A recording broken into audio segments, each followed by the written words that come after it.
Ladies and gentlemen, good morning. Oh, I know you can do better than that. We are in the best country in the world on this sunshiny day, Jamaica land we love. Good morning. That sounds a lot better. Welcome to this, the 11th Biennial Jamaica Diaspora Conference, BJDC, in this, the 64th year of Jamaica. And this is being done under the theme, Diaspora Partnerships, Rebuilding a More Resilient Jamaica. My name is Debbie Bissoon. I have the honor of being your host. And so as we do everything here in Jamaica, we take things to the throne of grace. And I ask that we all stand as we invite Reverend Bruce Fletcher to take us there.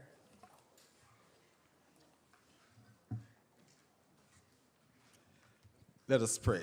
Father in heaven, we thank you for establishing the nation of Jamaica. We thank you that though we are a small nation, you have allowed us to have great impact and influence in the world. May we not lose our significance, and may we always use our influence for the benefit of the whole human race. Father, as we come together at this conference launch of the 11th Biennial Conference, we thank you for all the Jamaicans that live across the globe, and we thank you for the support that they provide for our nation. We pray that they will always be welcome in our homeland, no matter their accent. May strong bonds of unity be established across the borders with increased engagements of persons of various skills and abilities across the first, second, and third and fourth generations, supporting the vision of 2030, becoming a place of choice for everyone to live, work, raise family, do business, and even to retire. Father in heaven, we want to give thanks for, even though we have been through a very difficult time as a nation as a result of the impact of Hurricane Melissa, we know that it could have been much worse. And we thank you for the outpouring of support we have received from the diaspora as well as many others. We pray that this would, as we build back after Hurricane Melissa, we'll build not just to replace the past or just to rebuild for the present, but we will rebuild for the future of Jamaica looking forward. And so we commit to you this 11th Biennial Conference, and that will be our united rallying call for Jamaicans both locally and abroad for a new phase of development for our nation. Father, we thank you for these things through Jesus Christ. Amen. Ladies and gentlemen, I ask that we remain standing for the playing of our national anthem.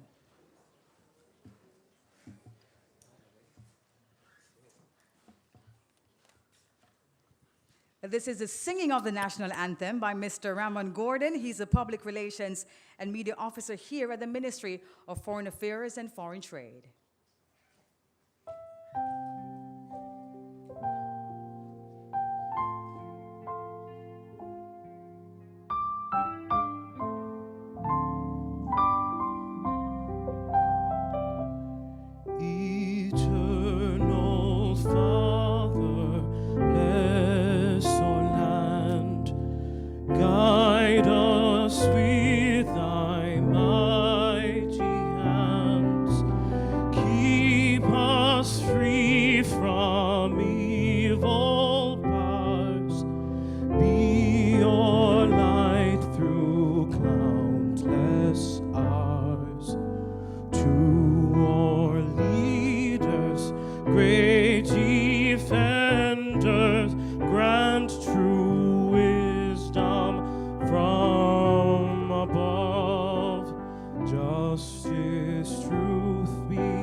Strengthen us, the weak to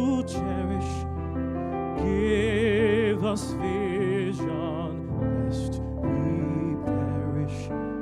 Knowledge send us, Heavenly Father, grant true wisdom from above. Justice, truth be ours forever. Jamaica land we love. Jamaica, Jamaica, Jamaica land we love.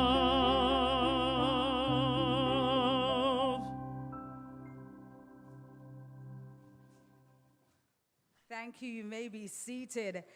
I know that it is not protocol usually to ask for a round of applause after the anthem is sung, but I do believe that Mr. Gordon deserves one. Can you put our hands together for him, please? Mr. Gordon, you're going to have to also add singer right behind public relations and media officer.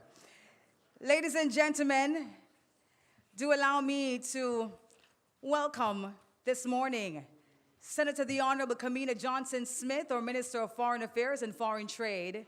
Thank you so much, Minister, for having us here in your ministry. Also joining us this morning, Senator Donna Scott Motley, representing the Leader of the Opposition. We also have joining us and just walking in to lots of love and hugs, the Honorable Desmond McKenzie, our Minister of Local Government and Community Development. Good morning to you, sir. Joining us this morning, and he would be nowhere else. In fact, he said to me, Debbie, why didn't you give me the heads up that we're wearing our Jamaican jerseys this morning? The Honorable Orlando Terrelong, our Minister of State to the Ministry of Foreign Affairs and Foreign Trade. We also want to acknowledge Ambassador Cheryl Spencer, Acting Permanent Secretary, Dean and members of the Diplomatic Corps. Also want to acknowledge Mr. Keith Levy, Interim Managing Director of the JN Bank Limited, representing the Honorable Earl Jarrett, Chief Executive Officer of Jamaica National, and our Chair of Conference this year. We'd also like to acknowledge Mr. Frank James, Chief Executive Officer of the Grace Kennedy Group, and Mr. Courtney Campbell, Chief Executive Officer of the VM Group and 2024's Chair of Conference.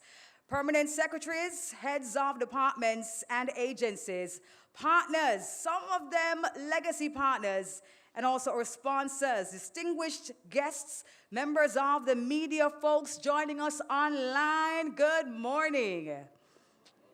Good morning. Or let me correct that, Jamaicans joining us online. How does that sound? That's good, right?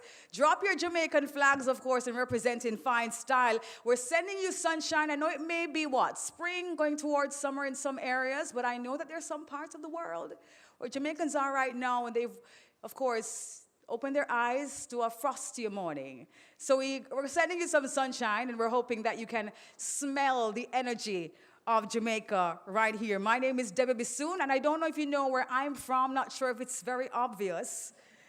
But about 2 weeks ago when I was passing through immigration, the gentleman said to me, but you don't look Jamaican. I was like, sir, say less. Say less. The next time I'm coming to an event, I'm going to make sure that you know I'm born, bred in this beautiful island. In fact, I'm from Clarendon. Yes, born and raised.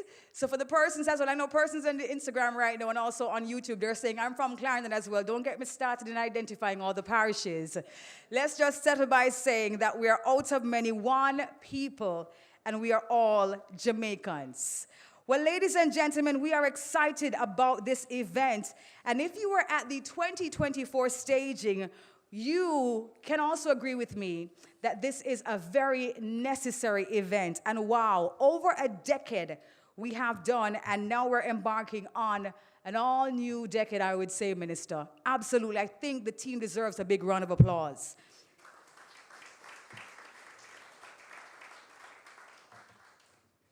And so we go back. First convened in 2004, the Biennial Jamaica Diaspora Conference has evolved into the government's premier platform for structured high-level engagement with Jamaicans overseas.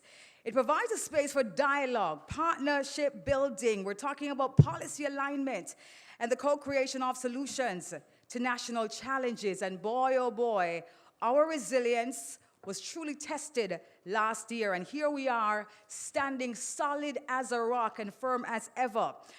Under the theme, Diaspora Partnerships, Rebuilding a More Resilient Jamaica, the conference will emphasize collaboration, shared responsibility, and coordinated action, positioning the diaspora not only as contributors, but also as co-investors and co-creators in Jamaica's rebuilding and transformation. And I love how that sounds, because indeed, we are rebuilding and we are transforming. So come June 14 to 18, we will gather in Montego Bay. And I was actually in Montego Bay at the end of March there with one of your favorite bears, Red Stripe Bear, and I was blown away to see the advancements, the rebuilding, the restructuring of Montego Bay. Trust me, when you book your tickets and you're going to be here for this conference, you are going to be blown away by what we have managed to accomplish in such a short space of time. And so, ladies and gentlemen, with that said, I think our next speaker will be able to speak to what we've managed to do thus far and what this conference is aimed at doing. So at this time, I ask that we welcome to this podium Ambassador Cheryl Spencer, Acting Permanent Secretary in the Ministry of Foreign Affairs and Foreign Trade.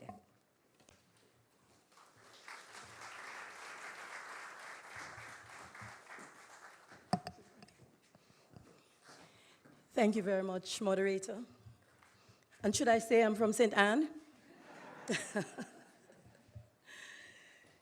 Senator the Honorable Kamina Johnson-Smith, Minister of Foreign Affairs and Foreign Trade, Honorable Desmond Mackenzie, Minister of Local Government and Community Development, Honorable Alonda Terrelong, Minister of State in the Ministry of Foreign Affairs and Foreign Trade, Senator Donna Scott Motley, representing the Leader of the Opposition, members of the Diplomatic Corps, Mr. Keith Levy, representing Honorable Earl Jarrett, Chief Executive Officer, Jamaica National Group and Chair of the conference, representatives of Legge Partners, Grace Kennedy and Victoria Mutual Group, permanent secretaries, heads of ministries, departments and agencies, other government officials, distinguished guests, ladies and gentlemen, and those joining online as well. Good morning. On behalf of the Ministry of Foreign Affairs and Foreign Trade, I wish to welcome all of you to the global launch of the 11th Biennial Jamaica Diaspora Conference under the theme, Diaspora Partnerships, Rebuilding a More Resilient Jamaica. Today marks far more than the launch of the conference. It signals the continuation of a powerful, enduring partnership between Jamaica and its global family, one rooted in shared identity, mutual commitment, and an unwavering belief in Jamaica's promise. Here at the Foreign Ministry, we are especially pleased and excited to host this launch for what we anticipate will be an extraordinary conference with you, our valued stakeholders. Diaspora engagement is not peripheral to our work. It is one of the key pillars of our diplomacy, which in turn supports the national development agenda. We are proud to be one of the leading nations in our diaspora engagement and policy. The Jamaica Diaspora Conference has, over the years, distinguished itself as Jamaica's premier platform for structured diaspora engagement. It brings together thought leaders, professionals, entrepreneurs, policymakers, innovators, and change makers who share a common purpose, that is, contributing meaningfully to Jamaica's growth and resilience. The outpouring of support from the diaspora after the devastating effects of Melissa cannot be overstated. As we prepare for the 11th staging, we do so with renewed energy and with a clear understanding of the moment in which we stand. We anticipate that the 11th Biennial Jamaica Diaspora Conference will be both impactful and transformative. And through meaningful dialogue, we anticipate the strengthening of strategic partnerships and positive outcomes that will extend well beyond the conference itself. The engagements ahead will undoubtedly build trust, inspire collaboration, and unlock new opportunities for shared prosperity. As we officially launch this global effort today, we do so with optimism and confidence in our people, confidence in our partnerships, and confidence in the enduring bond between Jamaica and its diaspora. Your support is critical to this effort, and I encourage you to immerse yourselves fully in the conversations and the connections that begin here today. May this launch set the tone for an outstanding conference, and an experience that paved the way for tangible successes in the months ahead. Once again, a very warm welcome to the ministry, and thank you for your commitment to shaping a future defined by unity, resilience, and shared purpose. I thank you.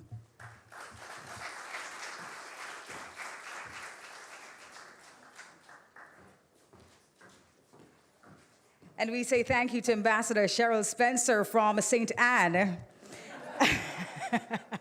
Acting Permanent Secretary here at the Ministry of Foreign Affairs and Foreign Trade. And yes, we are here inside. It's called Kingston Hall, here coming to you live from Kingston, Jamaica. We say thank you so much again to Ambassador. Indeed, renewed energy. And of course, we're looking towards the impact that this conference will have. It will definitely inspire collaboration for shared prosperity. There's so much to look forward to. And as I am going to be taking, for the persons who are online, I made a commitment this morning. I want to hear from you. So in fact, I just want to say good morning and welcome to Janice McIntosh, 9261. She says, I'll be there along with a huge contingent of reps from the 13th Southern USA. So good morning to you, Janice. We're looking forward to having you here in Jamaica. Well, ladies and gentlemen, after hearing from Ambassador Cheryl Spencer at this time to give us the opening remarks, we welcome to the stage, and I'll make sure he gets a brand new Jamaica jersey, our Honorable Minister Orlando Terrelong, Minister of State in the Ministry of Foreign Affairs and Foreign Trade. Please make him welcome.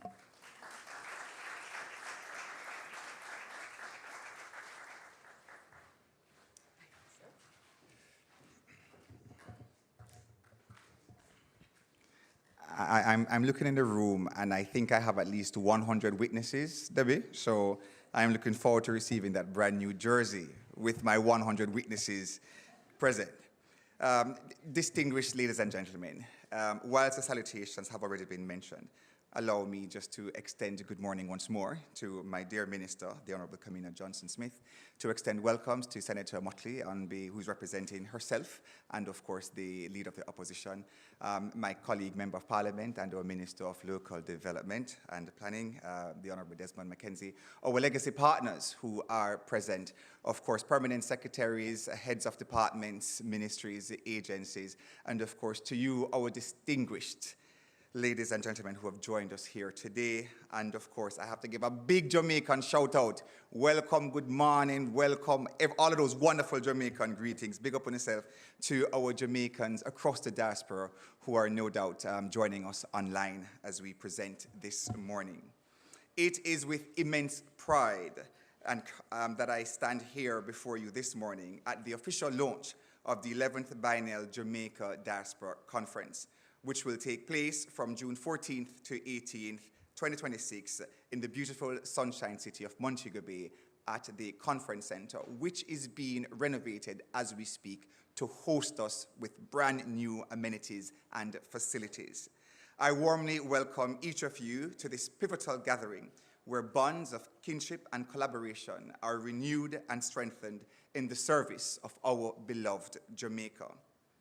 Convened under the distinguished auspices of the Ministry of Foreign Affairs and Foreign Trade, the Biennial Jamaica Diaspora Conference is organized in close partnership with this year's chair, the Jamaica National Group. At this point, might I just pause to apologize for the absence of our chair, the Honorable Earl Jarrett. There has been a particular loss, and he is dealing with that, as well as other national commitments. So he does apologize, and he has guaranteed us all that he's ably represented this morning, as you will come to discover. Ladies and gentlemen, our other legacy partners are present. I have noted the presence of Sir Frank James from Grace Kennedy Group and his team, and of course, Sir Courtney and his team, Courtney Campbell and his team from Victoria Mutual as well. The Biennial Conference process stands as Jamaica's premier forum for constructive engagement with our global community, our partners and stakeholders, most of you who are indeed present, the global community, reaffirming the vital role of our diaspora in shaping Jamaica's future. Ladies and gentlemen, the 11th Biennial Jamaica Diaspora Conference is anchored by the theme, Diaspora Partnerships, Rebuilding a More Resilient Jamaica. This timely and visionary theme reflects Jamaica's commitment to sustainability and resilience in the face of global challenges. It underscores our shared responsibility to build a nation that thrives not only for today, but for generations to come. Your presence here today stands as a symbol of that partnership, of that vision to create a better, more resilient Jamaica. This year's conference assumes particular significance as it provides a platform to deliberate upon Jamaica's developmental course in the aftermath of Hurricane Melissa. The substantive program is meticulously curated to facilitate rich and meaningful exchanges on investing in Jamaica, which has been described as the Miami Herald as the mini superpower of the Caribbean, and which I like to describe as destination trade and investment. It provides an opportunity for discussions along key issues such as real estate, business, entrepreneurship generally, promoting social impact and volunteerism, fostering greater Jamaican identity and interconnectedness amongst our young people of Jamaican heritage across the diaspora, disaster recovery and reconstruction, as well as investments and partnerships as we chart the way forward in other areas such as education, agriculture, health, and infrastructure. The conference activities will also include a Thanksgiving worship service, an official ceremony with the Prime Minister, the Governor General's Diaspora Achievement Awards, vibrant cultural presentations, and the bustling marketing of goods and services, a marketplace intended to build you, build your brand, and build Jamaica. The conference will culminate with the Diaspora Day of Service, affording an invaluable opportunity for collective action and community upliftment. The conference agenda and the marketplace are designed to include the participation of ministries, departments, and agencies, NGOs, both local and overseas, business communities, religious fraternities, other community organizations, the private sector, academia, and importantly, members of the diaspora, in a whole-of-society approach designed to foster inclusivity and mutuality. I am pleased to announce that registration for the conference is now open, with special early bird rates available to encourage broad participation. I urge all diaspora members, partners, and friends to seize this opportunity to engage, connect, and to contribute to Jamaica's future. The conference website provides full details, and our team stands ready to assist with your registration and inquiries. Ladies and gentlemen, I am further excited to share that this year's conference will witness a significant enhancement in the role of technology designed to make your experience more seamless and connected. We are proud to introduce AITIX Connect, a robust platform that facilitates easier engagement through integrated social handles and LinkedIn activities and connectivity, supporting meaningful networking among delegates and partners. Additionally, every delegate, sponsor, and exhibitor will benefit from the NFC RFID, the brand new radio frequency technology that will be linked to your wristband and provides for wristband pairing with cell phones, tablets, and so forth. This will enable instant information exchange and effortless cashless transactions at every vendor point. As we look to move Jamaica in a brand new era of resurgence, so too we look to technology. And this conference provides a meaningful display of the technological advancements available here in Jamaica and that will be offered at the conference. These technological advancements extend to end-to-end exhibitor management and advanced point-of-sale solutions, ensuring a smooth and secure environment for all participants. By embracing these innovations, we reaffirm our commitment to innovation, efficiency, and creating a dynamic conference experience to enhance connections. Together, we are setting a new standard for diaspora engagement, making participation simpler and more impactful to everyone, whilst also enabling all our stakeholders and partners to get real live data coming from the conference. Ladies and gentlemen, there will be extensive networking opportunities, interactive panels, and sector-specific sessions designed to foster collaboration and innovation. We look forward to welcoming participants from across the globe, united by the shared vision for Jamaica's progress, prosperity, and resurgence. As we continue on this journey together, I extend once more my heartfelt gratitude to each of you for your commitment to Jamaica. Your partnership is the cornerstone of our nation's resilience, renewal, and resurgence. Let us approach this conference with optimism, determination, and unity, confident that together we can rebuild a more resilient Jamaica for all. I thank you and look forward to seeing those of you present at Kingston Hall and those of you online across the diaspora and friends of Jamaica in Montego Bay on June 14th to 18th as we rebuild a more resilient Jamaica. I thank you.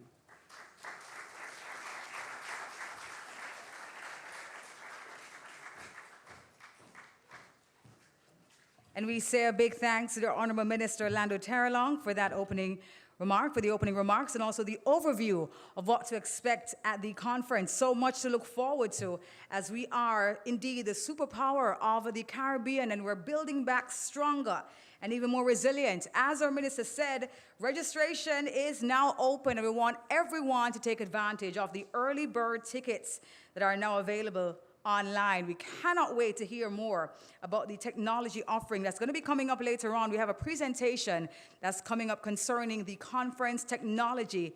We're going to be hearing some more about that.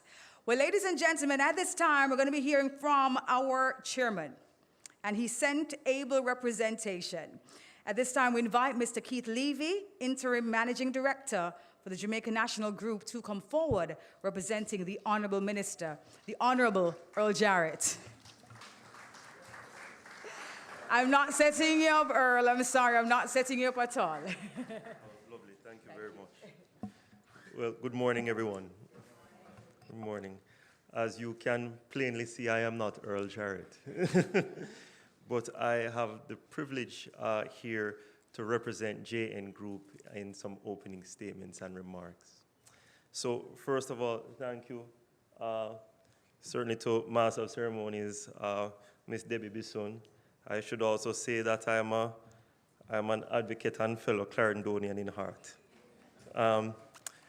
Certainly acknowledging Senator the Honorable Kamina Johnson-Smith, Minister of Foreign Affairs and Foreign Trade, Senator Motley, of course, representing not only yourself, but of course, representing the opposition leader.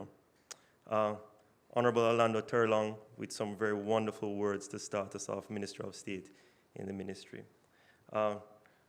Honorable Desmond McKenzie, who I'm sitting beside, very good to see you again, sir. Ambassador Cheryl Spencer, who started us off, again, Acting Permanent Secretary. Ambassador Franz Hall, Conference Coordinator. Of course, Ms. Paulette Simpson, who is the JN Group Executive and Co-Chair of the conference and the Preparatory Planning Committee, and is certainly online now, watching us carefully. Certainly fellow legacy partners, my dear friend, Courtney Campbell, President and CEO of VM Group, always good to see you smiling. We are both smiling. And so, of course, my new and dear friend, Mr. Frank James, the CEO of Grace Kennedy. And we're all partners in this overall effort. Members of the Jamaican diaspora online, on this virtual platform, to you wherever you are, I wish you a good day and good morning, and potentially even good evening. And then, of course, our special invited guests who have taken time out of their busy schedules to be here with us. And finally, everyone who is, of course, behind a camera and other members of the media asking us where to stand, where to sit, where to move. We thank you for your direction. Ladies and gentlemen, firstly, again, let me extend greetings on behalf of Jamaica National Group and our Chief Executive Officer and Chair of this year's conference, the Honorable Earl Jarrett, my dear friend who is unavoidably absent this morning. The Jamaica National Group is pleased to be associated with the biennial staging of the Jamaica Diaspora Conference. This is regarded as a major homecoming event for both Jamaicans at home and abroad. It is equally significant for the estimated 3 million persons here in Jamaica on the island, as it is for the 3 million Jamaicans living overseas, accounting for a collective of some 6 million persons who are blessed, indeed blessed, to have direct Jamaican heritage. Round of applause for everyone online, and for ourselves, of course. While some persons here may argue that they are not impacted by the Jamaican diaspora, it is hard to envision any facet of the Jamaican life in which some level of diaspora influence has not been felt and seen, whether through avenues such as economic impact, philanthropy, or volunteerism. This year's 11th Biennial Conference comes at a critical juncture as the country is focused on rebuilding Jamaica all the way through, following some very significant local and economic challenges.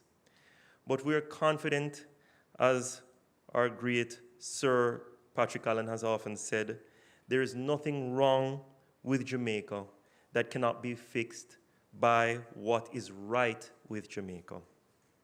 It is so important, it bears repeating. There is nothing wrong with Jamaica that cannot be fixed by what is right with Jamaica. And we have seen tangible demonstrations of this over the past 6 months. This year's conference will provide a forum, as Orlando has carefully pointed out, where ideas to advance this belief can be shared, investments can be encouraged, and partnerships globally can be established. And with all of this, we will further strengthen the resilience of our people, our island, and our business communities here and abroad. Discussions will also identify opportunities for collaboration and highlight the enormous projects that exist for expansion into various sections of the Jamaican economy. The preparation for the conference has been very, very thorough. Teams from the Ministry of Foreign Affairs and Foreign Trade, other government agencies, and the private sector have come together to create an impactful agenda around which there will be stimulating, thought-provoking discourse marshaled by expert presenters who will facilitate engaging dialogue thereafter. Even when I read this, I'm excited, okay? A critical component of the conference is the development of a plan with actionable and measurable outcomes that will enable accountability for the decisions made. The JN Group values the contribution of the Jamaican diaspora, many of whom are members of the broader JN family, and we continuously create avenues to engage them through the provision of financial services, remittances, and importantly, by offering sound advice that impacts life-changing decisions. We also acknowledge the significant relationships we have forged with our members spread across 91 countries, and the dreams and aspirations we have brought to life for persons with goals of resettling on this beautiful island of Jamaica. As a group, we commit to continue to work with our Jamaicans overseas to improve the outcome for all Jamaicans, both here and abroad. Ladies and gentlemen, Conference 2026, as our dear friend Orlando has pointed out, promises to be a great, great event. We look forward to seeing participants from around the world. The continued staging of this conference is an enduring testament to the fact that there are Jamaicans everywhere, who are willing and prepared to work together for Jamaica so that we can build back better. We anticipate that this conference will be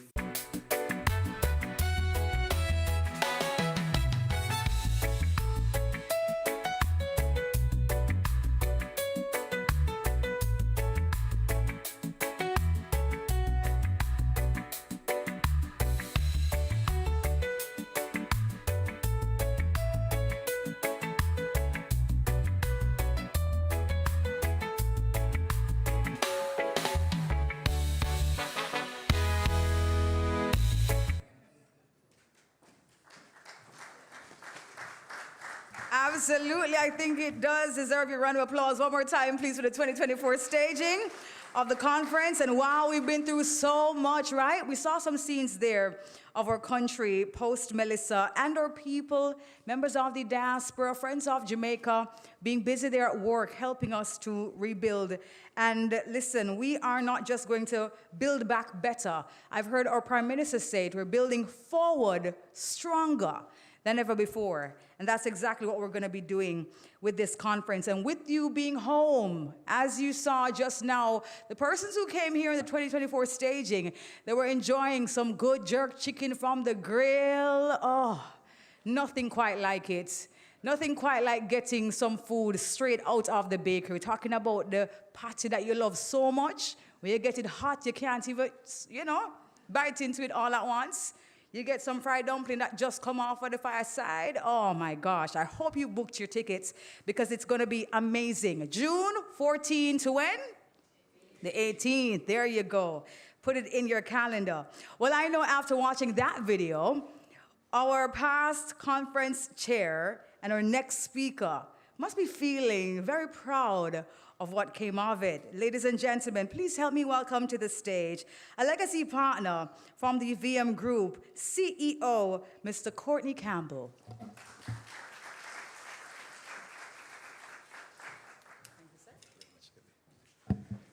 Thank you to my fellow Clarendonian. But I've actually lived in 4 parishes in Jamaica. Would you believe that? And Debbie, one little question. I thought that was jerk pork that I saw, no? Probably I was just hoping it's jerk pork. Senator, the Honorable Kamina Johnson-Smith, Minister of Foreign Affairs and Foreign Trade.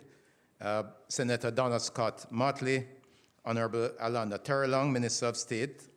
Minister Desmond Mackenzie, Ambassador Cheryl Spencer, Acting Permanent Secretary in the Ministry of Foreign Affairs and Foreign Trade, and other permanent secretaries who are here, other heads of department and agencies of government, fellow legacy partners, Frank James of Grace Kennedy Group, and Keith Levy representing Earl Jarrett. But really good to have all of them be partnering with you. Distinguished ladies and gentlemen, I'm delighted to be accompanied today by my wonderful team from VM, Robert Lala and Denise. Dennis, good morning, friends. How are you doing? Everybody airy? Good. There's really a good feeling to be part of this moment. And I mean that genuinely because the Jamaican Diaspora Conference is one of those spaces where you really see Jamaica for what it truly is. Not just a country, but a global community. So let me first of all acknowledge and congratulate the ministry team and all organizers, my fellow legacy partners, and all other sponsors and participants who continue to invest in making this wonderful thing happen. VM Group is proud to return as a legacy partner, and we don't take that role lightly. When you think about this conference, yes, it's about dialogue, policy, investment. All of those things are important. But at a more basic level, it's also about connection. It's about Jamaicans, wherever we are in the world, staying close enough to home to contribute, to challenge, and to help move the country forward. Over the past year, we have been reminded just how important that connection really is. After Hurricane Melissa, we saw real hardship in parts of the country, communities disrupted, families affected, businesses trying to recover. But in the midst of all that, something else stood out. We saw Jamaicans overseas step up quickly, without hesitation, and generously. Support came in many forms, from cash donations, shipping of essential items, to boots on the ground support. The response reminded us that Jamaica doesn't just end at our borders, and emphasized the value of nurturing bonds between our island home and its sons and daughters living across the world. Now, from a VM Group perspective, this is something we've always been very intentional about for a long time. In fact, we were the first Jamaican financial institution to establish representative offices overseas. specifically to serve the diaspora directly. We recognized early that if we're serious about engaging Jamaicans abroad, we have to meet them where they are. And that thinking continues to guide us today. More recently, we took another deliberate step with the appointment of Leighton Smith as our Group Chief Diaspora Markets Officer. Leighton brings deep experience from leading VM Finance in the UK to several other leadership roles across the group, and his appointment is really about focus. It signals that serving the diaspora is not incidental for us. It is something we are energizing and expanding in a very structured and intentional way. We've also introduced our VM Diaspora Hub at vmdiaspora.myvmgroup.com. That's a dedicated platform designed specifically for Jamaicans overseas. It brings together our products, services, and the support teams in one place, making it easier to stay connected and take action from anywhere in the world. Whether it's saving, investing, or moving towards home ownership in Jamaica, the hub is about ensuring our diaspora members remain fully plugged in to the opportunities here at home. And on the ground, we've recently opened a new, more conveniently located office in New York. So for those watching online, come and see us at 2700 Church Avenue, Brooklyn, New York. This new and improved building is designed to better serve our members, easier access, more comfortable environment, and a better overall experience. But beyond the infrastructure and the systems, what really stands out is the level of engagement. Today, I'm proud to say that approximately 24% of our residential mortgage portfolio are extended to members of the diaspora. Those are people borrowing to invest in homes in Jamaica, either for their own use or for investment purposes. And that for us is a powerful signal. It tells us that Jamaicans abroad are not just connected emotionally to Jamaica, but are actively investing in a future here, owning homes, building roots, creating generational wealth. And that is exactly the kind of participation we want to see continue to grow. And that's why platforms like this conference are so important. They bring the right people together. They create space for meaningful conversations. And more importantly, they create the conditions for action.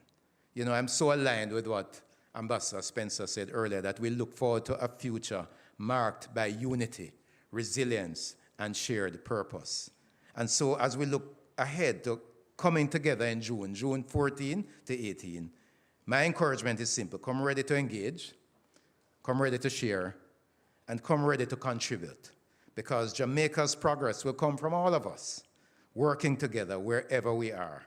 Aligned, and thank you very much.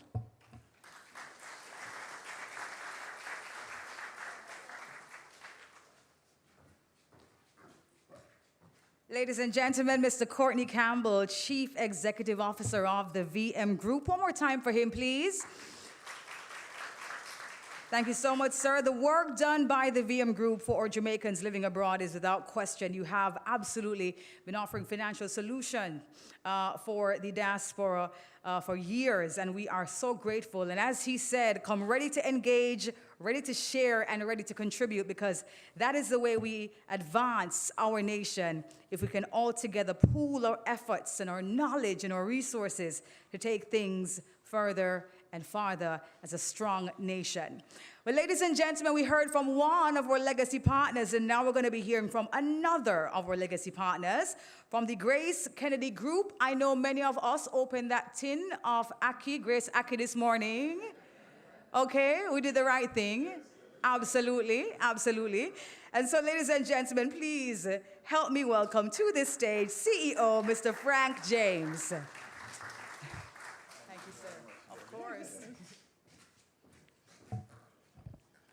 Yes, I hope you're enjoying your ackee and saltfish this morning. Grace Ackee. Thank you, Madam MC. And Madam MC, I'm not going to let Manchester be outdone, right?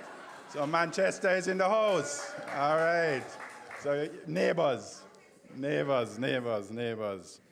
It is always wonderful to be here at the ministry, so thank you very much, Minister, Senator, the Honorable Kamina Johnson-Smith, for your welcome here, and of course, the Honorable Alanda Terlong, great to be here. Senator Scott Motley, wonderful to see you, and all the distinguished ladies and gentlemen, good morning.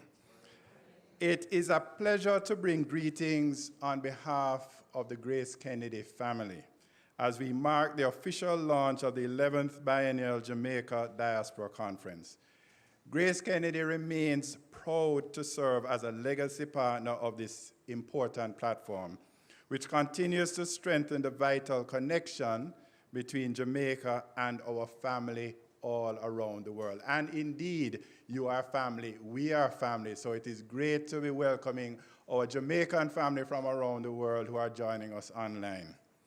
This year's theme, Diaspora Partnerships, Rebuilding a More Resilient Jamaica, is both timely and very necessary. In recent times, we have been reminded quite starkly of the growing impact of climate change on small island states like ours. Hurricane Melissa was a powerful example. Its effects were devastating across Western Jamaica, where it disrupted lives, damaged infrastructure, and tested the resilience of our communities. But you know, in the face of that challenge, I also saw something truly remarkable. I saw that the power of togetherness is a force stronger than any hurricane. The power of togetherness is a force stronger than any hurricane. And so through partnerships, the Jamaican diaspora rallied around their family and friends back home in an extraordinary way. Whether it was financial support, supplies, advocacy, or coordination of efforts across borders, the diaspora helped to deliver immediate relief and support the early stages of recovery. That response made a meaningful difference to thousands of lives, and it is a reminder of what is possible when we work together. And at Grace Kennedy, we saw that firsthand. We saw that through our Grace Kennedy Money Services Network, where we saw the outpouring of support coming in from the diaspora leading up to the hurricane and immediately after the hurricane, where members of the diaspora supporting their loved ones, their families through financial resources were sending. And we did our part in being able to reduce those and eliminate those fees, and you responded. The diaspora responded in support of their loved ones. And while Jamaica has made significant progress since Melissa, the recovery continues. This is not an overnight process. So rebuilding, we must do in a way that is more resilient, more sustainable, and making us better prepared for the future. And that's our shared responsibility. And that is why this conference matters. It is not just a gathering, but it is a platform for action. It brings us together to strengthen partnerships, but more importantly, to translate those partnerships into meaningful outcomes. And I heard Keith talk about measurable actions. So whether through investment, knowledge transfer, innovation, or community impact, we must make meaningful outcomes. The true value of diaspora engagement lies in what we build together after the conversations at the conference have ended. Climate resilience is not just about responding to disasters, it is about how we build, how we invest, and how we operate every day. It requires stronger infrastructure, smarter agriculture, more resilient supply chains, and collaboration across borders. At Grace Kennedy, this is something we are actively working towards. Across our own operations, we have been strengthening our resilience through investments in alternative energy solutions, helping to reduce our dependence on traditional power sources, through the deployment of satellite internet connectivity, both of which prove critical in maintaining operations and communication in the aftermath of the hurricane. We have also been reinforcing our business continuity planning, ensuring that our teams are prepared to respond quickly and effectively in times of disruption. And this is key because it includes training and having clear protocols for our people and supporting them, not just in terms of what they need to do, but in terms of their own mental and emotional preparation for these kinds of events. And I was personally very moved in going around the island immediately after the hurricane and seeing members of our team who came out even in the midst of their own devastation. And when asked, how come you are here, they said, we needed to support the community. And that's what partnership is about, being able to come out and support one another. And so we look forward to working with the diaspora as we continue to build this community.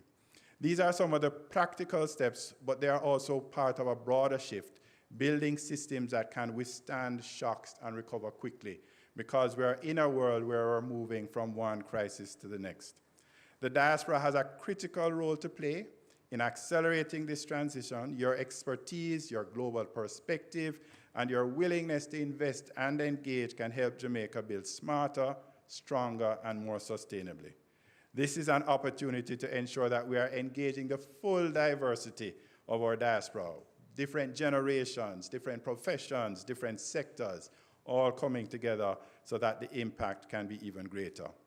It will take strong partnerships between government, private sector, and diaspora to ensure Jamaica not only recovers, but emerges stronger and better prepared for the future. Because the truth is, no single person or group can do this alone. We have already seen a powerful example of what kind of partnership can look like with the government of Jamaica's announcement of a historic $6.7 billion in reconstruction package, assembled with the support of international financial institutions to help rebuild over the next 3 years. This represents a big opportunity to reset and strengthen critical systems and infrastructure. And it comes with great responsibility because it has come at a high price. We've had to pay a very high price in the form of infrastructure, lives, well-being, families to get this. So we cannot waste this opportunity that has been afforded us. As a company with Jamaican roots and a global reach, Grace Kennedy is fueled by the strength of the diaspora, by the strength of you, our diaspora.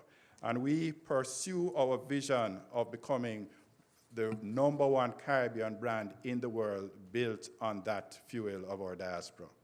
Your continued support through your engagement with our products, our services, and your connection to home is a critical part of who we are as a company.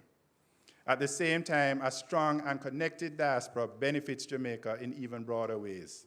By strengthening your own businesses, building your networks, and supporting each other in the markets where you live and work, you are creating that opportunities that extend back to Jamaica through investment, trade, and knowledge sharing.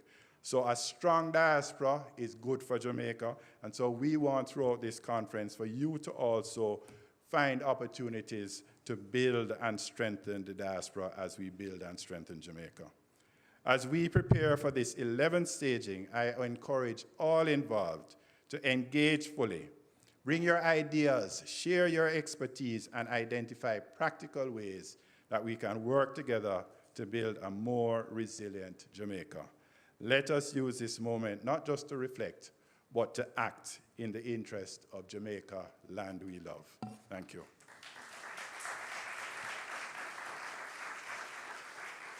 You know Jamaica? Let's talk about Jamaica. Let's talk business. Let's talk opportunity, manpower, and stability. Let's talk infrastructure and location. Let's talk about manufacturing, agriculture, energy,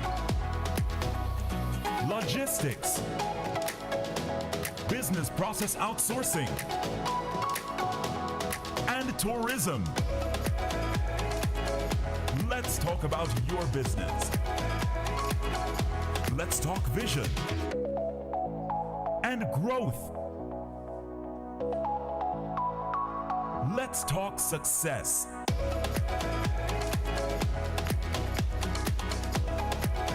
Now you know Jamaica.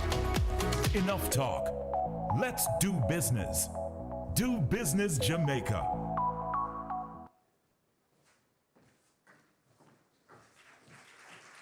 Absolutely. Do business, Jamaica. Do business like Grace Kennedy, right?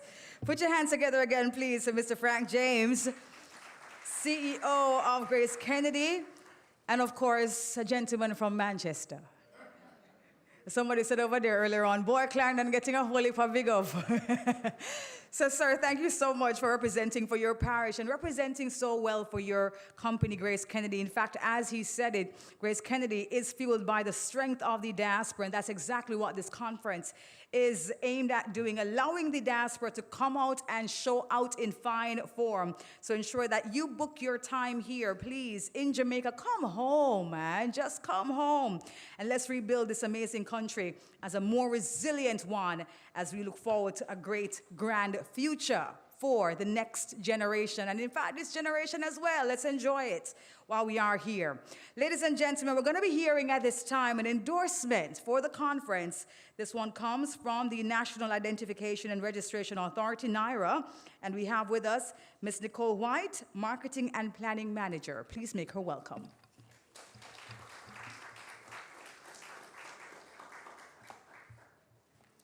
And as Nicole is making her way onto the podium, just want to say good morning again to the persons joining us online. They are there telling us where they're from, where they're representing, and who's going to be at the conference. It's a very good look. In fact, on the VM platform, you had to appoint over 120 persons there joining.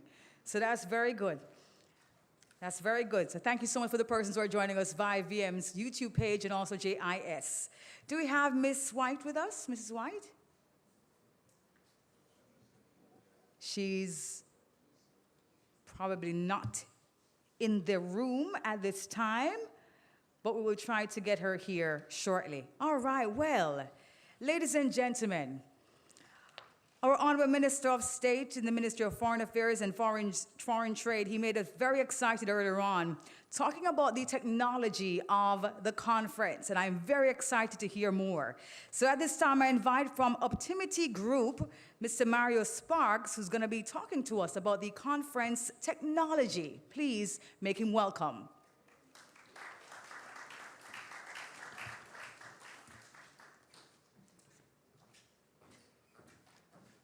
Good morning, everybody. Senator the Honorable Kamina Johnson, Senator Desmond McKenzie, Minister of State Alanda Terlong, Senator Motley, Ambassador Franz Hall, legacy partners, distinguished guests, good morning. We at the Optimity Group, we're very excited to be the technology partner for, and I'll steal a term from Senator Johnson last week, to the Biennial 11th Living Spur Conference.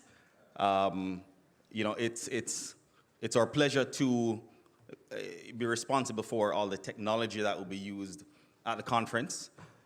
After having been to a number of conferences in Europe, in Africa,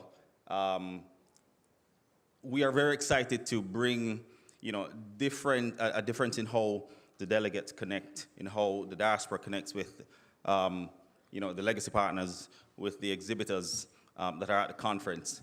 We strongly believe in decision making, and if it is that we're going to have a resilient Jamaica, that needs to be driven by data, and that needs to be driven by real data.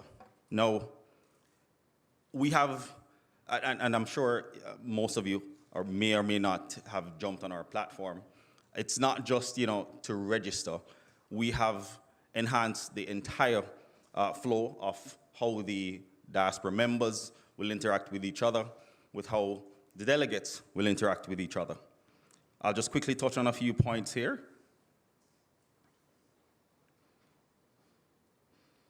So at Optimity Group, we came up with a piece of technology called AITix Connect, and Senator Terrelong mentioned it earlier, where we thought, as opposed to simply having a QR code or a business card, being exchanged at these conferences, when you check in at the conference, you'll be given a wristband, an NFC wristband. Now, when you sign up online, the information that you would have entered, whether it is your number, your LinkedIn profile, your Instagram profile, you have the ability to turn on and off sharing, right? Now, let's say I run into another member of the diaspora, say, hey, my name is Mario Sparks, what's your name?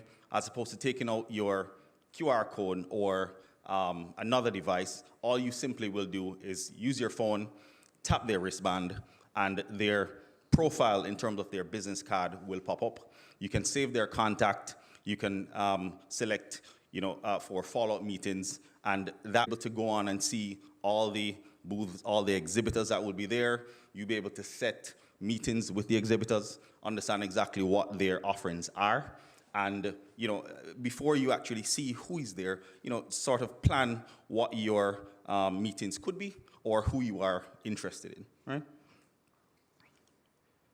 We have, of course, our meeting scheduling portion of the app, which shows which meetings you may be assigned to, meetings you might be interested in. So as opposed to looking at a static agenda, you're able to see that nicely from our portal.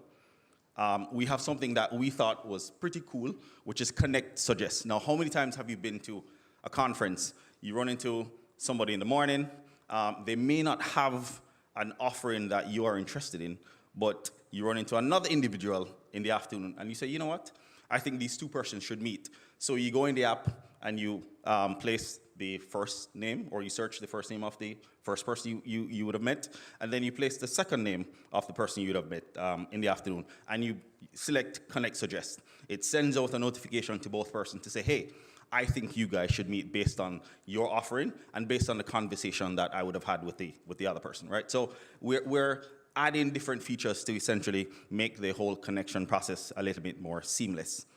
Now, how many times have you been at a conference and you're sitting and you're listening to a presentation, but you may be shy to get up and ask a question? You may have a question, but you're not quite sure exactly how to phrase it. You can simply sit on your phone, on our app, send a question, which will be managed by an administrator. That question would be approved, and then it is pushed to the moderator on stage. So your question now can be asked amongst the panels, right? So it's there to increase, interactions. You can also do live polling of sessions or for exhibitors that are at the conference, right? Is everybody following? All right. We have also enhanced or the B2B offering that will be at the conference with something that's called Tap Suggest. Now, you walk up, say, for example, you walk up to a booth, because all your, and by the way, we are GDPR compliant, if anybody's wondering. You walk up to an exhibitor booth, you have your wristband on. What the exhibitor will simply do is tap your wristband. When they tap your wristband, it autofills who you are, and it's using our AI that is built into the platform. It starts to give you talking points or questions to ask the attendee. So the idea is to shorten the sales cycle. Now, let's say, for example, I am there and I have visited Scotiabank, I visited Sagicor, and I'm now at the JN booth. When I tap my wristband, it comes up and it says, hey, Mario Sparks, CEO of the Optimity Group, he visited Scotiabank, Sag interested in a loan, right? These are the questions you should ask him.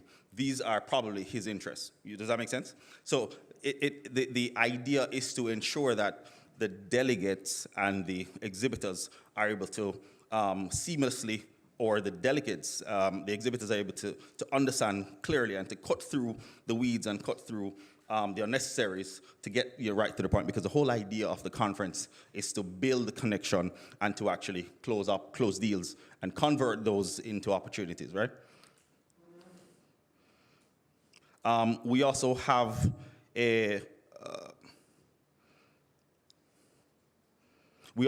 our speed networking module, in which B2B members can be a part of, and I'm not quite sure if this module will be used, but if there are B2B members who want to be a part of the speed networking initiative.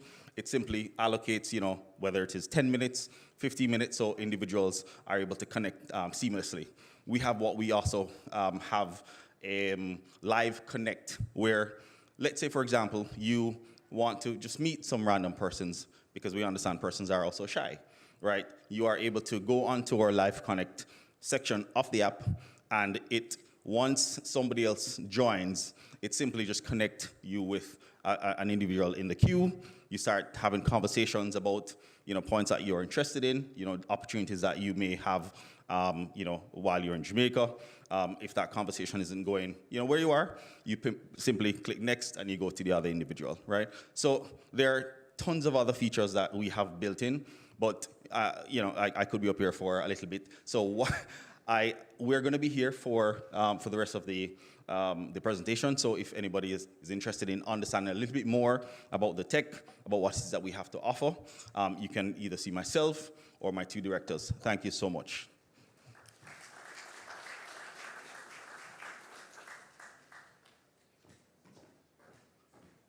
Incredible. Ladies and gentlemen, can we just show appreciation one more time, please? Optimity Group with the good stuff. I know Jamaicans, when they come inside the hall, they're going to be saying, boy, Jamaica, the thing no fenke at all. The thing turn up. Wow. We have come a long way, really. We're so excited about what we're hearing here, and I especially love the tap suggest, and there's a speed networking for B2B. You're saying, Mario, that you're not sure that people will take advantage of it. Oh, I think that they will for sure. That's going to be a real winner for the conference. So we say thank you so much again to Optimity for providing that solution. Now, ladies and gentlemen, we're here for the conference. You have so much to expect. You've been hearing it all morning long. We are the country of jerk chicken, jerk pork, Mr. Campbell, for sure. Yes, we are. Grace Aki, and so much more. We are the country, of course, of great music. And so we would definitely have some music for you. At this time, we're going to be making way for a saxophonist who's very, very, very talented. One of the things that we love about our Jamaican people is just how talented they are, and they continue to blow our minds every time we see them perform live, and he's about to do just that. He, of course, is one of the island's finest saxophonists. The budding musician developed his talents through his tenure at the Alpha Boys School in Kingston, where he was taken under the wings of Winston Sparrow Martin at a tender age of 7. And here he is this morning to give us great music. Please welcome to the stage, Mr. Cadon Music.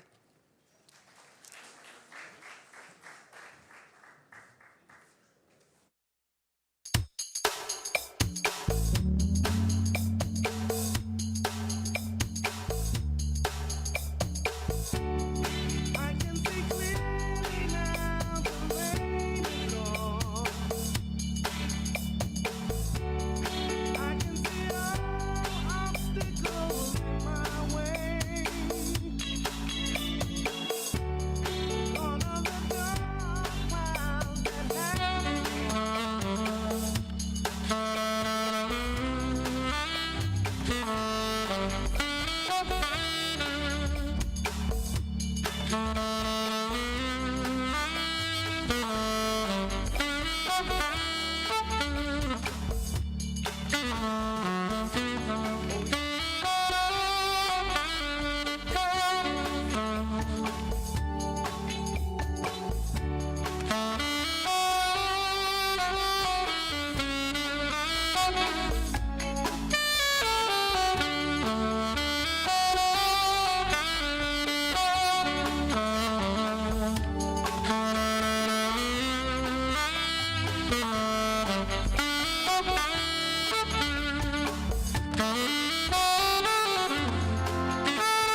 That's what bright, sunshiny days and clear nights look like, for sure. Thank you so much for that video from the JTB. Can you put our hands together one more time, please, for Mr. Cannon Music?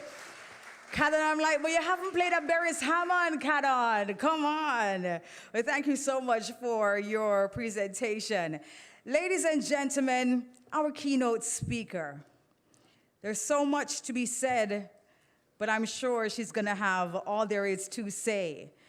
As we've been saying from we started this morning, the Jamaican diaspora falls within the purview of the Ministry of Foreign Affairs and Foreign Trade. And since assuming responsibility, our senator has presided over 4 Biennial Jamaica Diaspora Conferences, and I think that deserves a big round of applause. Our senator has also convened diaspora consultations and engagements across continents, promulgated the National Diaspora Policy, and established the Global Jamaica Diaspora Council and the Global Jamaica Diaspora Youth Council as tools of deeper engagement. And for sure, this conference is going to be providing everyone that opportunity for deeper engagement. Ladies and gentlemen, I ask that we put our hands together. Let's welcome to the podium at this time our keynote speaker, Senator the Honorable Kamina Johnson-Smith, our Minister of Foreign Affairs and Foreign Trade.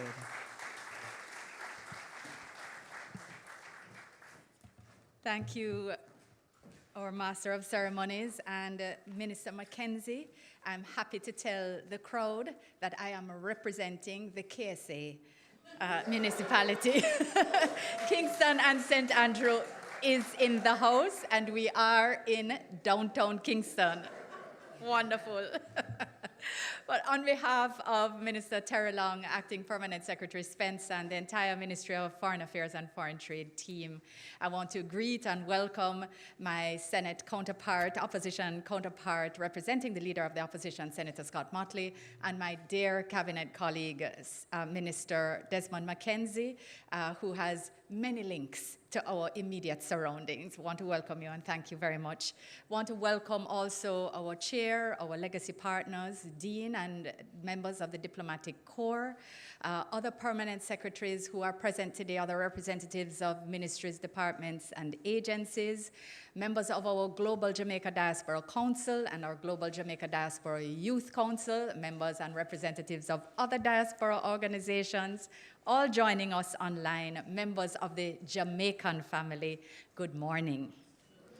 It is really my very, very, very great pleasure to welcome you today as we officially launch the 11th Biennial Jamaica Diaspora Conference to be held at the Montego Bay Convention Center in the beautiful city of Montego Bay, 14th to the 18th of June this year. So we will celebrate Diaspora Day together in Montego Bay under the timely and powerful theme, Diaspora Partnerships, Rebuilding a More Resilient Jamaica. We have been through a lot over the past few years. A once-in-a-century pandemic, fallout from geopolitical conflicts, significant damage from unusual weather events, both droughts and flooding. And then we had 2 record-breaking hurricanes in back-to-back years. We've been able to navigate these challenges for many reasons: fundamental reforms, strategic management, the assistance of international partners, and indeed, the support of our diaspora family. The challenges we face now are, as the young people would say, next level. Damage and losses associated with the passage of Hurricane Melissa are at an estimated $1.952 trillion, 12.2 billion United States dollars. Thousands of homes and businesses, entire towns and communities destroyed and requiring reconstruction and, in many cases, relocation. Loss and damage of a scope, scale, and value that we quite simply as a country have not experienced before. A lesser country might be broken. A lesser country might be broken. We, however, as a country, are committed to not only recover resilience and reconstruction, but we are committed to finding the opportunities located within the challenges thrown up by Melissa. And we know this commitment is shared by Jamaicans at home and abroad, because the most amazing part of being Jamaican, and there are many things, there are many reasons. We could do a list, but it would take a long time. But the most amazing part is the resilience of the Jamaican spirit.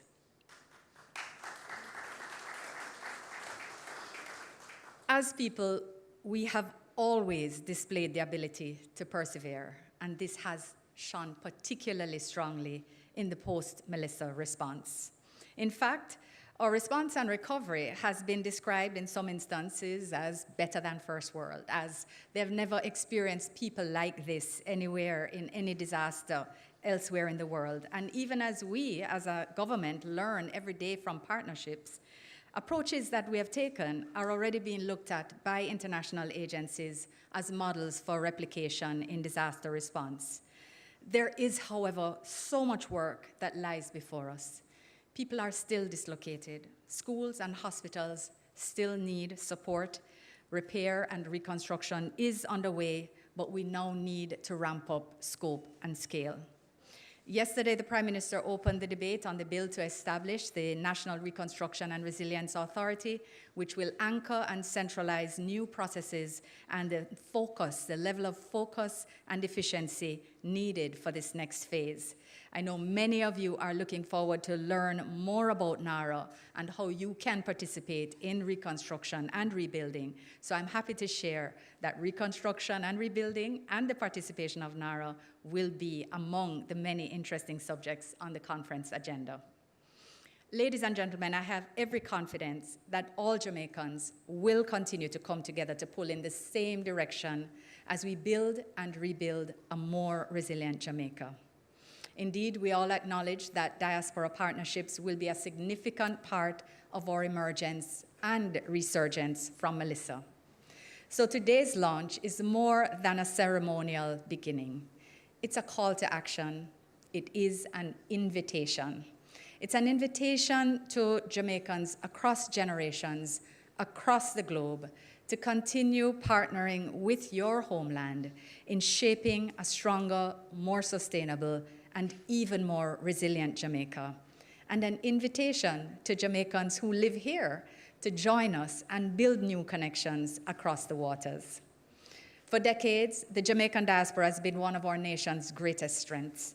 And while perspectives may be applied, different perspectives, I want to suggest today that we look at this strength as resting on two pillars.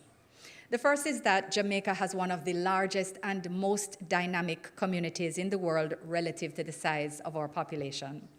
Jamaicans have established themselves as leaders and critical stakeholders in practically every sector across the world, including business, academia, healthcare, technology, culture, public service. And this helps to bolster positive recognition of the qualities of Jamaica, of Jamaicans, and of Jamaican-ness in different spheres, in different spaces across the world. This is building and supporting Brand Jamaica. The second pillar of strength is that no matter how far we go, Jamaicans remain deeply connected to the land of our birth. Through philanthropy, investments, remittances, and knowledge transfer, many Jamaicans in the diaspora remain significantly involved in helping to sustain families, generate economic activity, strengthen schools and communities, and ultimately support national development. Our diaspora is not simply an external population, it is an integral part of the Jamaican fabric. For these and other reasons, diaspora engagement remains an important pillar of our foreign policy, and the diaspora itself, the Jamaican community overseas, remains one of our most important partners. The government recognizes and values the remarkable contributions from members of the diaspora across the globe, and moreover, we believe in the need to deepen and expand our engagement. Recognizing that the diaspora is not homogeneous, has different needs, different desires, and interests in how its members connect with Jamaica as their home country. And so we try to also vary how it is that we promote greater mutuality and partnership geared towards ensuring Jamaica's development in multiple areas. And this is why the multifaceted nature of this conference is so fascinating and important. I would, however, like to just briefly reference some areas of direct partnership. For example, under the Ministry of Health and Wellness's Adopt a Clinic initiative, started in 2017, 59 health centers across Jamaica were adopted, and 37 of those by diaspora organizations, providing funding and technical support to strengthen community healthcare services. But now we look at the fact that Melissa has damaged 65 health centers out of the 101 that exist. So work is underway to assess them fully and to look at how partnerships can enhance the already excellent work undertaken and how programs currently in place can be adjusted in order to take note of what lies ahead. Diaspora Partnerships have undoubtedly also contributed to capacity building in education and public safety. Collaborative programs facilitated through diaspora networks have also provided professional training for teachers and correctional officers. The list goes on.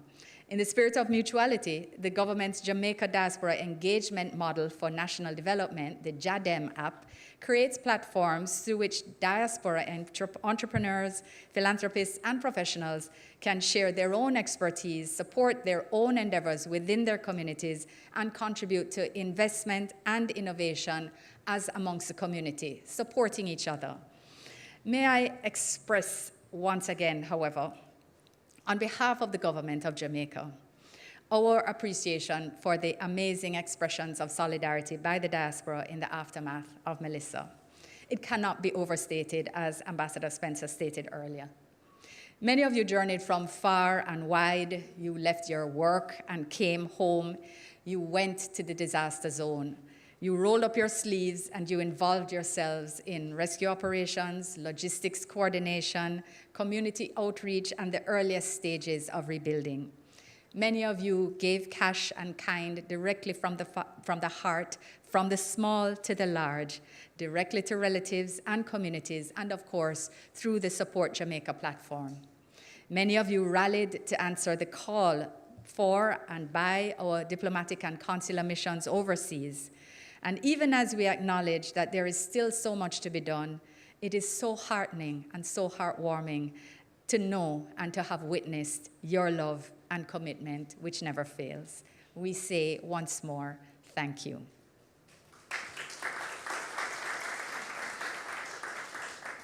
Our Biennial Jamaica Diaspora Conference, the reason we are here, provides an excellent platform for you in strengthening the relationship and harnessing the positive efforts and energy that exist for mutual benefit and nation building.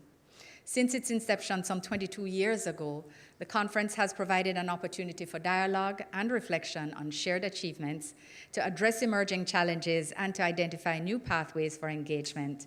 But it has also provided a platform for action. And in most recent years, the additional, more intentional aspects of promoting investment, wealth creation, and support for innovation and partnerships, they have been welcomed and they have been harnessed by all sides. So we welcome you and encourage you to be a part of where the action is.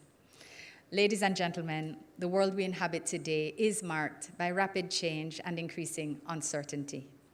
Global economic shifts, climate change, public health crises, technological disruptions, and geopolitical tensions continue to impact our societies and economies. For small island developing states with open economies like Jamaica, these pressures can be particularly acute. So building resilience is not an option, it's essential.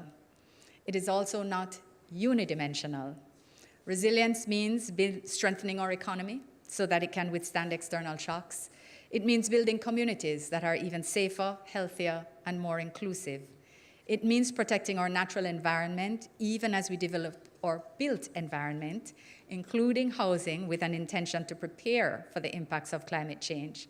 It means creating opportunities for our young people so that they can thrive both at home and abroad as we continue to rewrite Jamaica's story in a way that encourages more brain gain and less brain drain. And I'm happy to say that this has already started. I'm searching in the crowd for Dr. Brown, who is our Yes, he's still our poster child for returning academia.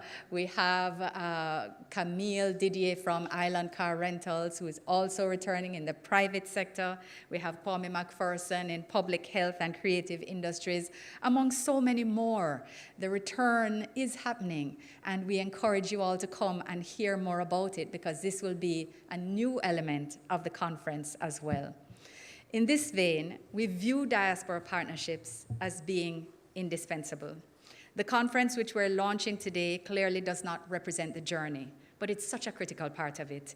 And the theme does not pretend that at the end of 4 days, we will have built a more resilient Jamaica. But the ethos is so critical to our success. The conference will serve to unlock mutually beneficial opportunities in areas such as trade and investment, advancing technology and innovation, creative and cultural industries, healthcare, education, housing, sustainable development, and entrepreneurship. Safety and security, we are never taking for granted. And there is also so much to be done, deepening collaboration in areas such as climate resilience, disaster preparedness, and community development, leveraging much of the focus and currency engendered by Melissa. My Jamaican family, the 11th Biennial Jamaica Diaspora Conference will provide you with an environment in which you can identify practical avenues through which you can play an even greater role in Jamaica's transformation. So as we look forward to June, as we look ahead, we are particularly excited to welcome you back to the Rock. Many of you will be returning home for the first time in several years. You will not only be met with the impact of Melissa, particularly in the West, but you will see without doubt change and transformation emerging. You will feel the gains made in security and infrastructure, for example, and others who have been visiting more regularly recently will be visiting again with renewed purpose to explore new investment opportunities, to reconnect with communities, and to contribute to Jamaica's development journey. Some of you will be the people who are asking me, why can't we have the conference again in 2025, since 2024 was so good? As I promised then, as you blink, it's going to be 2026, because here we are. So we look forward to welcoming you back, because whatever category in which you fall, you will, I promise you, feel the energy of possibility and potential. We also anticipate strong participation from our diaspora young people whose energy, creativity, and global outlook are essential to shaping Jamaica's future. We look forward to supporting their connections across jurisdictions, as well as generational distance is a matter we are also working on as we look at the sustainability and resilience of diaspora engagement. Ladies and gentlemen, I hope you'll permit me to just take this opportunity to acknowledge the many individuals and institutions that are working tirelessly to organize this conference, including Jamaica National as conference chair, our two other legacy partners, VM and the Grace Kennedy Group, our new partners who are on board, those who have committed more money than they originally promised initially, and we encourage others to buy in and lean in to this concept. VM, you really delivered for us as chair in 2024, so we want to give you a special recognition. And if anyone sees a particular lightness in Mr. Campbell's step, it's because he doesn't have the weight that will hold down Mr. Levy and, of course, Mr. Jarrett and his team as we all work together, because it's quite a bit of heavy lifting, and you will be able to just enjoy it more this year. But honestly, our private sector sponsors, we really couldn't do it without you, so we thank each and every one of you, those who are returning and those who are new. And we encourage new partners like Optimity, who is really bringing a new approach to many things. I want to just highlight for you again, you may have missed it, but he said they are GDPR compliant. This means that they are compliant with the highest best practice of data protection. So when you hear about him saying sharing this and sharing that, it's all actually legally covered by strong privacy management technology. So we want to give you that assurance as well. And please feel free to ask all questions. I want to also I thank all our ministry department and agency partners. You are phenomenal. At every stage, we could not do this without you. And I want to also thank my amazing team at the ministry, led, of course, by Minister Terry Long, who has been driving the diaspora department to deliver, and to deliver more. Your dedication reflects the spirit of partnership, all of you, that lies at the heart of diaspora engagement. So to our Jamaican brothers and sisters around the world, I again extend a special invitation to you. Come home and join us for the 11th Biennial Diaspora Conference. To every Jamaican here and everyone that is interested in partnerships and in making new connections for business, the creative and cultural industry, philanthropy, or indeed any of the subjects to be discussed, we're inviting you to visit the app, to visit the site.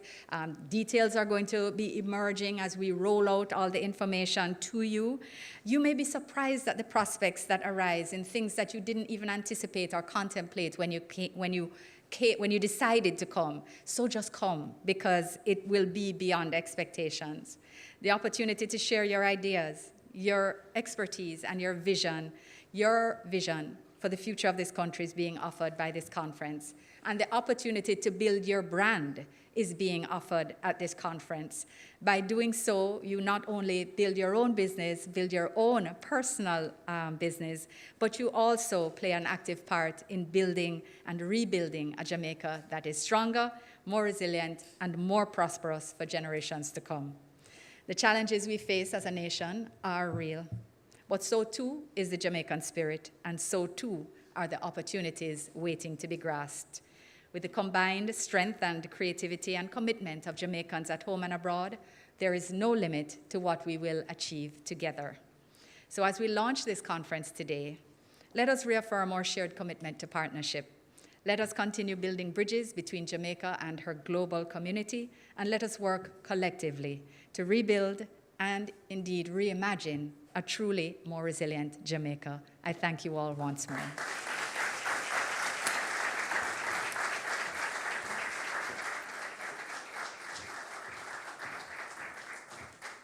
Very well delivered. One more time, please, for Honorable Minister. Absolutely. Let me tell you, man, that saying Jamaican people will lick about with Talawa, or Talawa was tested last year, right? Absolutely. And here we are on the other side of it all and moving forward a little bit more stronger and clearer about what's to do, what we can actually contribute to make this nation one that we want to live in. We want to raise our families. We want to do business. And we also want to retire. And so, as the minister said it, we're inviting you to come home. Jamaican word, say, come to your yard. Come home and let us build this amazing country. And I saw some comments in the YouTube chat. There's a lady who said, listen, I'm from Canada and I'm coming to defrost. So she said she's absolutely coming, Minister. When you said, you're extending that invitation, she said that we are coming. So big up to the Canadian team there. We cannot wait to have you here with us. We thank the minister again for her keynote address. Put your hands together again for her, please. The minister from Kingston, Jamaica. Somebody said under the clock. So, Minister Mackenzie there smiled and nodded, right? Yes, absolutely. And big up to the Kingstonians in the room as well. We're not going to go around you guys. Oh, there you are. Okay, fine. And the Kingstonians in the YouTube chat as well. Listen, we are winding down, ladies and gentlemen. I just want to also advise you and really ask of you that you follow the ministry's pages, please. They are all over social media. The handle is MFAFTJA. It's on Instagram. It's on TikTok. I believe it's also on X. And you use the hashtag BJDC11. That is hashtag BJDC11. When you're having your conversation online, we are able to see what you have been saying, and we take all your remarks and your suggestions. So at this time, we're inviting to give us the acknowledgments, Ambassador Franz Hall, Conference Coordinator, a man who has been hard at work since everything started. Please put your hands together. Let's welcome him to the stage.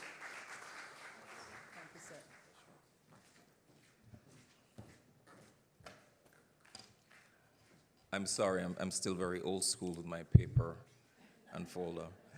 Good afternoon, ministers, senior government officials, excellencies, ladies and gentlemen. As you heard, my name is Franz Hall, and I'm serving as conference coordinator for the 11th Biennial Jamaica Diaspora Conference. Of course, my task here is to give the acknowledgments and the vote of thanks, but certainly I cannot do it as eloquently as Minister just did, but I will give it a go in any case. Certainly, if you had not planned to attend the Diaspora Conference before this launch, I think you'd have to reconsider based on the statements and remarks that we've just heard from Minister and the speakers that have gone before her. I thank Minister or ministers and our Acting Permanent Secretary, Chair of Conference, and other speakers for sharing their thoughts with us this morning and making it clear why attending the 11th Biennial Jamaica Diaspora Conference is a must. To other participants in the program, Bruce Fletcher, thank you for your words of invocation, speaking to unity. And of course, Ramon Gordon, if you need a manager, I'm available. That rendition of the anthem was really excellent. Minister, I didn't know you had such talent on staff. The support and involvement of other ministries, departments, and agencies, of course, are critical to ensuring the success of conference. We thank ministers, permanent secretaries, and heads of departments and agencies for your partnership, your expertise, your time, your staff, importantly, and your commitment to the conference process. To our legacy partners, Jamaica National, who is current chair, Grace Kennedy Group Limited, the VM Group, you have stood with us from the beginning, and your service to country through your extraordinary support of the conference over these past 22 years reflect an unshakable commitment to national development. To other private sector partners, you heard the invitation from Minister Johnson-Smith. We look forward to your partnership. We appreciate your support and look forward to cultivating a mutually beneficial relationship sustaining into the future. A key partner, of course, in this entire process is the diaspora, and your continued motivation to help build Jamaica underscores the fact that Jamaica is a country that extends far beyond the confines of geography. I also acknowledge you, the attendees to the launch, in person and online, for spending part of your Wednesday morning with us, now early afternoon. We hope you found this engaging, informative, inspiring, and that it will serve as a call to action to register and support the conference. And of course, our excellent Master of Ceremonies, Debbie Bissoon, who has taken us on a journey this morning. Thank you so much. Kingston and St. Andrew, by the way. But thank you so much for getting us in the mind and in the vibe to come home and to support the Diaspora Conference. Of course, through dialogue and engaging with Jamaicans from all across the globe, the conference represents a unique model of partnership and presents opportunities to positively affect the development of our beloved country. We thank you for your support and look forward to seeing you at the 11th Biennial Jamaica Diaspora Conference in June. The conference website is up, and that website is bjdc.mfaft.gov.jm.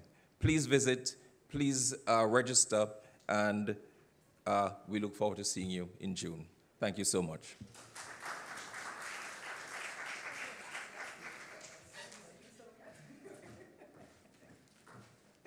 Thank you so much, Ambassador. Thank you so much for your acknowledgments. And I know that, there are persons online right now saying a whole heap of things. I don't hear Westmoreland name calling. Anybody inside here from Westmoreland? Westmoreland. Oh, there we go. Online audience, there's one person inside here from Westmoreland. Well represented. Thank you so much. Right, there we go. Okay, fine. So it's Westmoreland. Let's Montego Bay, because they're having the conference in Montego Bay. One person from Montego Bay. Okay, there we go. That's okay. Montego Bay going to have all of us come June, right? Exactly. Okay, where am I now? Where did I skip? Hanover. I skipped Hanover. Anybody here from Hanover? Nobody here from Hanover?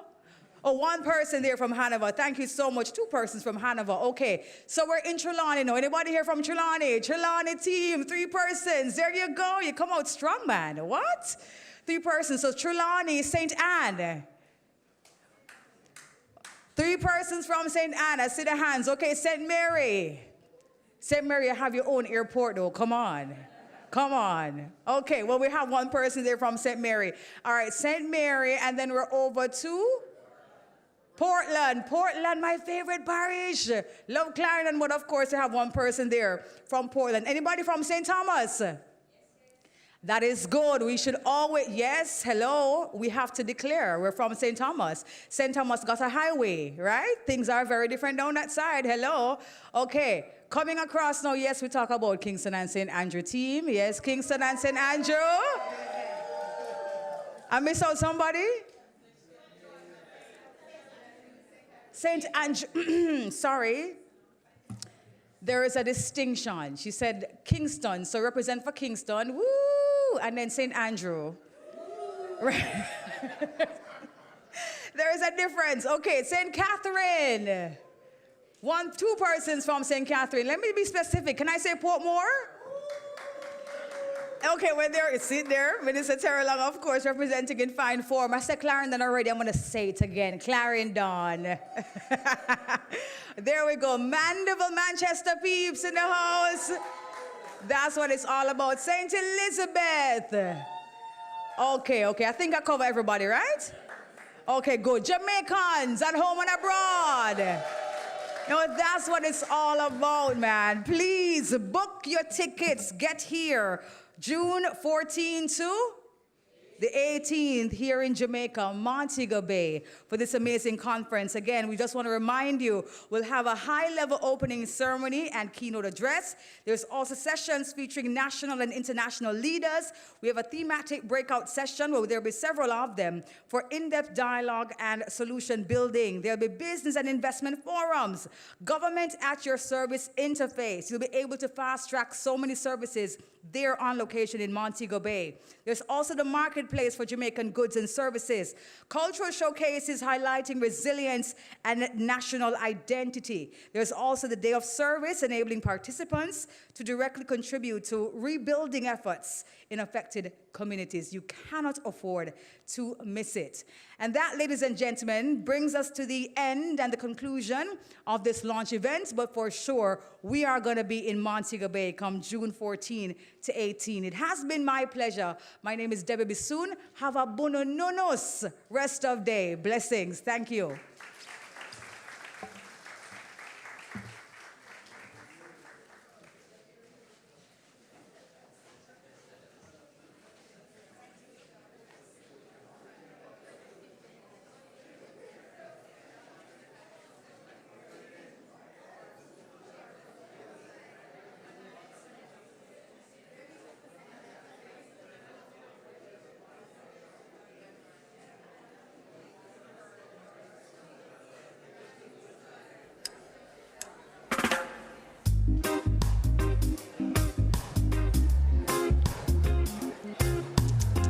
Ladies and gentlemen, quick announcement. There is refreshment on the exterior right there. As you exit through those doors, you will see it. Please indulge and let us eat together.